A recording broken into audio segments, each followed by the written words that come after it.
কোনো রেস্টুরেন্ট থেকে এরকম চিকেন টিক্কা অর্ডার করলে ৬ পিসের বেশি তো পাওয়াই যায় না। আর যা দাম তাতে বাড়িতে করলে ৩ থেকে ৪ প্লেট এমনিতেই হয়ে যাবে। খুব সহজে রেস্টুরেন্ট স্টাইলে চিকেন টিক্কা কাবাব আমি আপনাদেরকে আজকে চুলায় করে দেখাবো। যার জন্য লাগবে এখানে চিকেনের বুকের অংশ। এখানে আমি হাফ কেজি বুকের অংশ পাতলা পাতলা স্লাইস করে কেটে নিয়েছি। এখানে আমি পেঁয়াজ আর টক দইয়ের একটা পেস্ট তৈরি করব।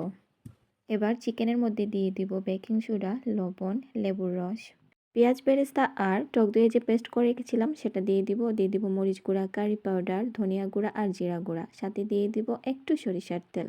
ভালো করে মিক্স করে নিব। ভালো করে মিক্স করা হয়ে গেলে দিয়ে দিব আদা আর রসুনের পেস্ট। আবারও ভালো করে মিক্স করে ফ্রিজে রেখে দিব 2 থেকে 3 ঘন্টার জন্য।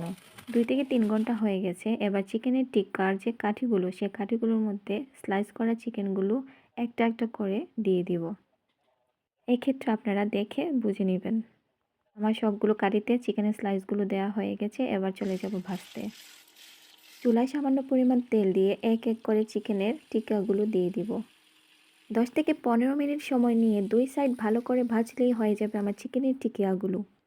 এই চিকেনের টিকিয়াটা আপনারা চাইলে ইফতারেও খেতে পারবেন বা কোনো স্পেশাল ডেতেও খেতে পারবেন। কেমন লাগলো জানাবেন।